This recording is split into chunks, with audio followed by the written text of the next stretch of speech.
오늘 말씀은 요한계시록 2장 18절에서 29절 말씀까지입니다. 제가 26절에서 29절까지를 읽겠습니다.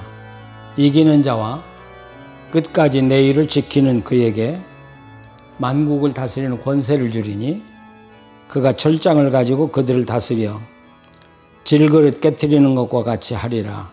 나도 내 아버지께 받은 것이 그러하니라. 내가 또 그에게 새벽불을 주리라. 귀 있는 자는 성령이 교회들에게 하시는 말씀을 들을지어다. 아멘. 두아디라 교회는 아주 평온한 교회입니다. 내분도 없고요. 그렇다고 무슨 큰 박해도 있는 것도 아니고요.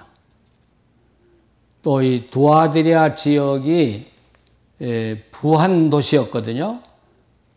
양털로 유명했고 그 고급 자색 옷감으로 유명한 곳이어서 아마 이 교회도 경제적으로도 상당히 부유했던 교회라고 생각이 됩니다. 예수님께서 이 교회를 이야기할 때 5개의 명사를 가지고 이야기를 하죠. 근데 앞에 행위를 빼놓고 난다면 첫 번째가 아가페, 사랑이죠. 두 번째가 피스티스, 믿음이라는 말, 신실하다고 하는 말로도 번역할 수 있죠.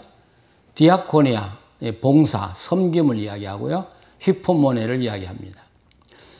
이 사랑과 믿음과 또 섬김과 인내는 초대교회가 가장 중요하게 여겼던 크리스찬의 덕목 중에 하나였습니다. 근데 앞에 행위라고 하는 말이 나오는데 뒤에 4개의 동사는 단수고 이 행위는 복수로 나옵니다. 그래서 이 행위를 이 4가지의 덕목을 아우르는 크리스찬의 삶으로 해석하는 것이 좋을 것입니다. 이처럼 예수님이 이 교회를 지극히 칭찬하셨죠. 크리스찬이 갖춰야 할 귀한 덕목을 다 갖춘 교회예요. 그러면서 또 한 가지 칭찬하는데 이 교회는 처음보다 나중이 점점 좋아진다. 예배석 교회하고는 반대로 나가는 교회예요. 예배석 교회는 점점 나빠지는데 이 교회는 점점 좋아지는 교회죠. 여기까지는 사람의 눈으로 보는 두아디라 교회의 형편이에요. 이제 예수님께서는 이 교회의 깊은 내면을 이야기하기 시작하죠. 책망할 것이 있다. 그 책망은 이 교회에 아주 무서운 바이러스가 침투해가지고 교회 내부를 썩게 만들고 있다는 것입니다. 바로 이 바이러스는 이세벨이라고 하는 여자죠. 이 여자는 선지자라는 이름으로 이 교회에 왔습니다. 그리고 자기가 기독교 진리를 잘 가르치는, 요즘으로 말하면 성경을 잘 가르치는 그런 선지자라고 아마 소개했겠죠. 그래서 기독교 진리를 배우기를 원하는 사람들이 이 여자에게 가서 많이 배웠습니다. 자, 이 여자가 이 교회에 와서 어떻게 했는가를 예수님은 20절에 자세하게 설명을 해요. 두아디라 교인들은 이 여인을 다 환영했어요. 선지자로 추앙을 했어요. 또 잘 가르치는 여자라고 생각을 했어요. 근데 예수님께서는 자칭 선지자라고 하는 이세벨, 이거 선지자가 아니라 거짓 선지자다고 예수님은 이야기를 하고 있고요. 그리고 그가 내 종들, 여기 내 종들이라는 말은 두아디라 교회의 중심부에 있는 사역자들을 이야기합니다. 그러니까 오늘로 말하면 목사, 장로, 집사, 아마 그 사람들이라고 우리가 말할 수가 있겠죠. 그들을 가르치면서 점점 그들을 유혹하고 그리고 행음하고 마침내는 우상 앞에 무릎을 꿇고 우상의 제물을 먹도록까지 했습니다. 그 당시에는 기독교의 직분 제도가 아직 확립이 안 돼 있기 때문에 뭐 목사, 장로, 뭐 집사 이런 게 확실하게 구분이 잘 안 갔던 시대죠.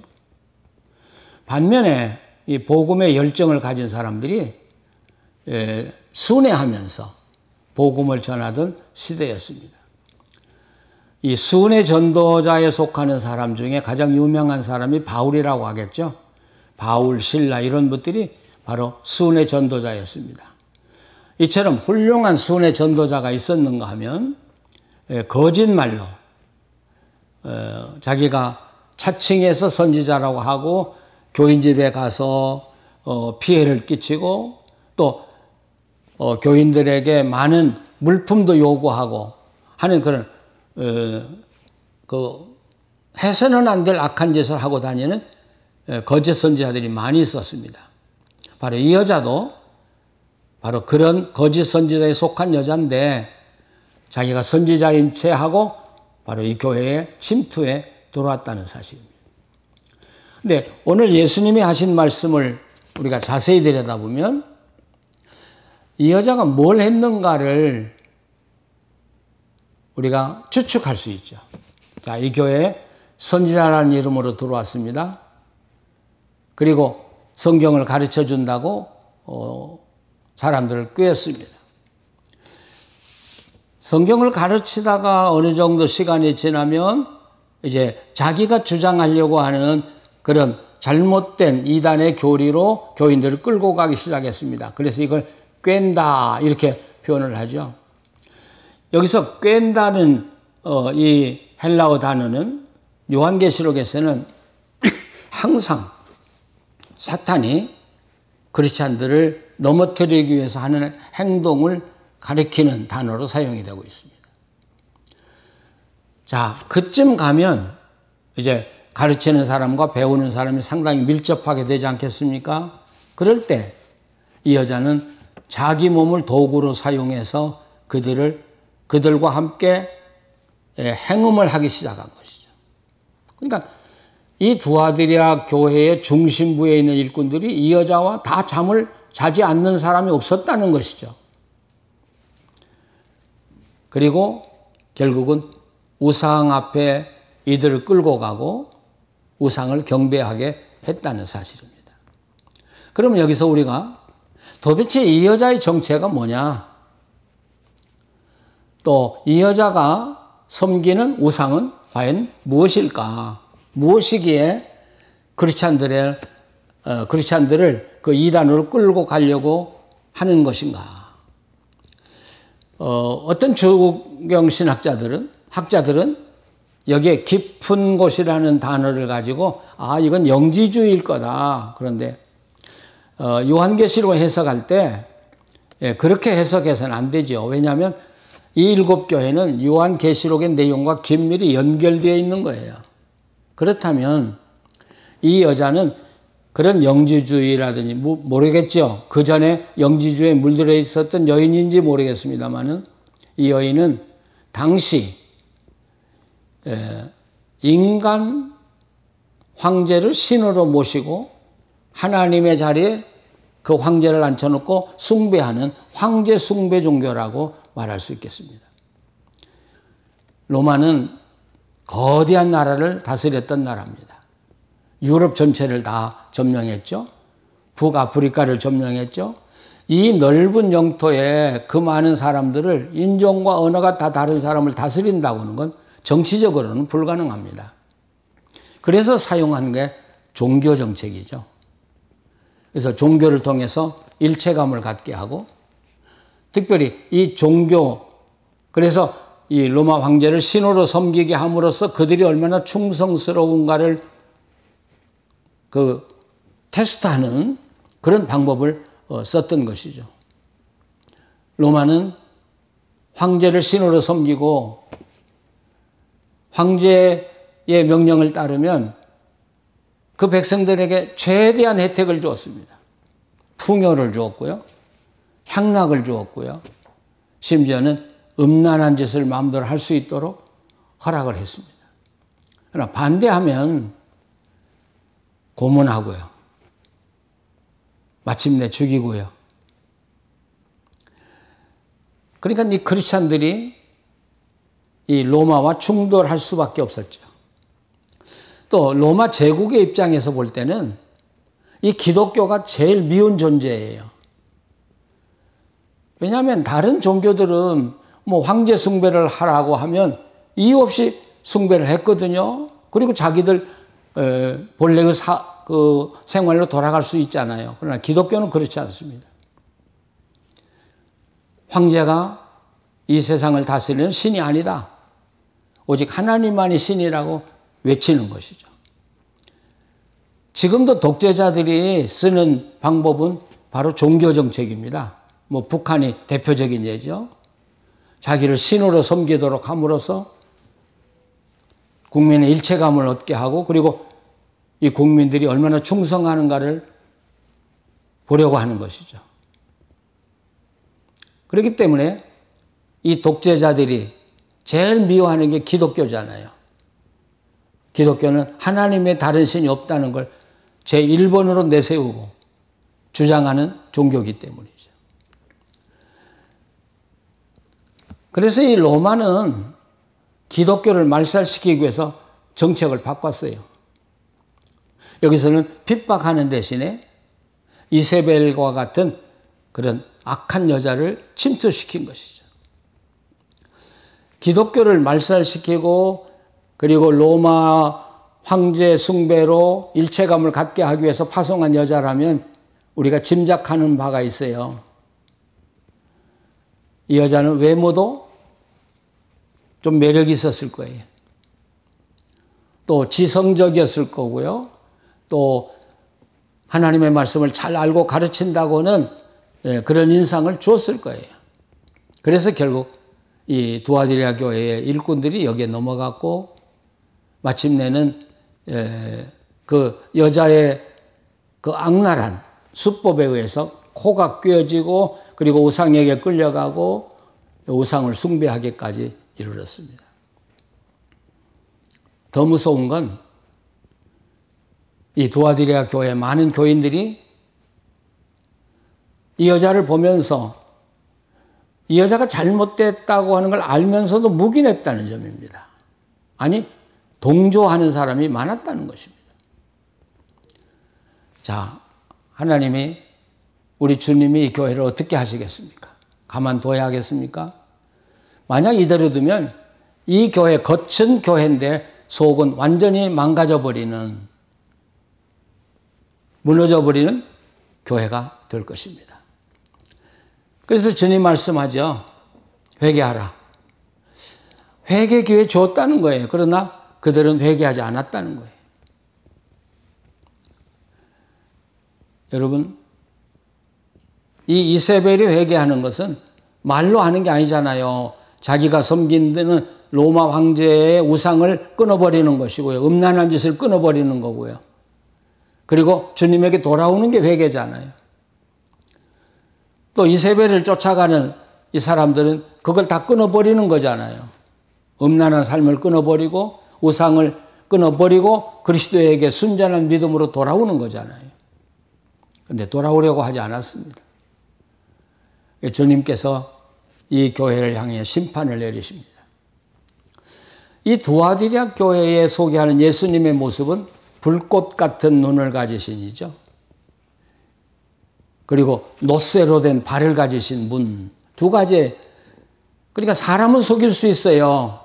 그러나 불꽃 같은 눈을 살피시는 주님의 그 눈은 아무도 속일 수가 없다는 것이죠.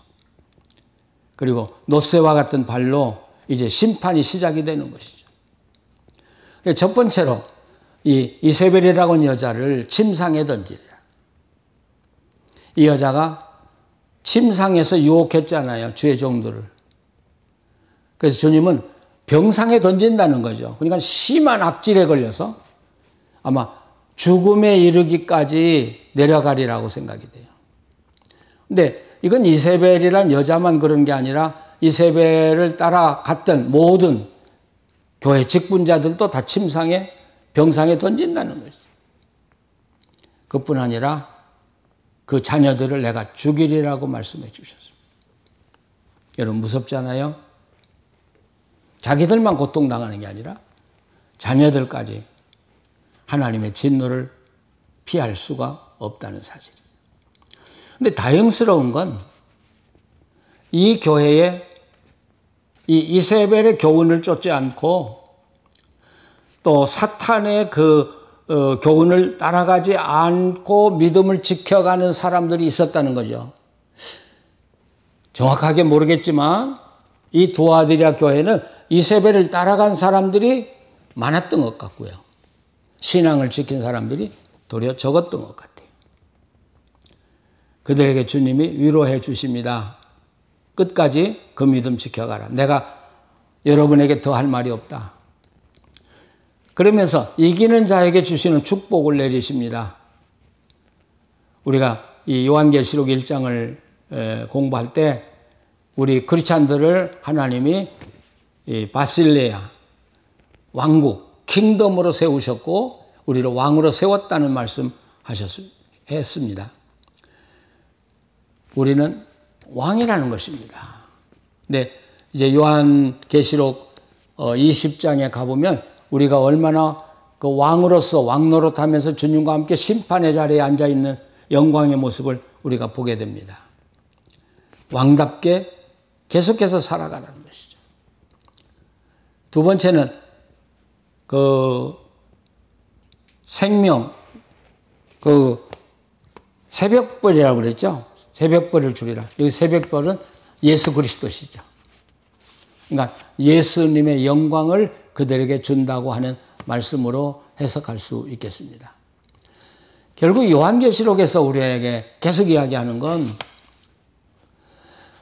이 로마 제국이라든지 이 로마 제국이 향락과 풍요와 음란으로 크리스찬들을 공격하고 교회를 무너뜨리려고 하는데 여기 넘어가지 말라는 것이죠. 그리고 끝까지 믿음 지키라는 것이죠.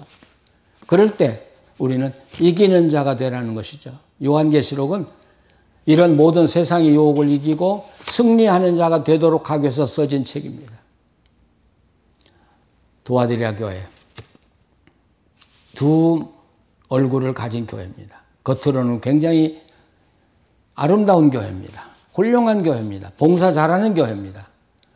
또 성도들끼리 서로 사랑하는 것처럼 보이는 교회입니다. 그러나 내면으로는 무서운 질병으로, 음란으로 썩어져 가고 있는 교회입니다. 한국 교회는 건강한가요? 한국 교회 내부에는 이런 이세벨 같은 여자들이 침투에 들어오지 않았다고 장담할 수 있겠습니까? 한국의 모든 이단들이 사용한 그 도구가 바로 두아디라의 사탄이 사용한 이 방법 그대로 가지고 한국 교회를 침투에 들어왔습니다. 성경을 가르친다. 제가 서울에서 가르치고 있을 때 강남의 그 기독교 실업인 회를 몇 군데 제가 성경을 가르친 적이 있는데요. 거기서 장로님들, 권사님 이분들은 학식으로나 교회 위치로나 뭐 경제적으로 부유한 사람들이죠. 근데 그 중에 많은 분들이 신천지에 들어갔다가 나온 분들이더라고요. 성경을 배우고 싶은데 가르쳐 주는 데가 없다고 그래서 갔다는 거예요. 처음에 굉장히 좋았다는 거예요. 근데 어느 장로님은 3개월 있으니까 본색이 나오더라는 거죠. 그래서 나왔다. 자, 나온 사람들은 정말 다행스러워요. 그러나 아직도 그 속에 빠져 있는 사람들이 얼마나 되는지 우리는 모르고 있습니다.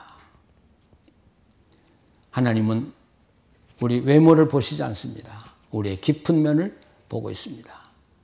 우리 한국교회가 정말 우리 내면을 살피시는 주님의 눈 앞에서도 깨끗하고 칭찬 들을 수 있는 그런 교회 되도록 노력해야 할 것입니다. 이 땅의 모든 교회가 하나님의 정결한 신부로서 정결을 지키고 끝까지 승리하고 그리고 마지막 시온산에서 주님을 찬양하는 그날이 올 수 있기를 간절히 기도합니다. 기도하시겠습니다. 하나님, 세상이 너무 악합니다.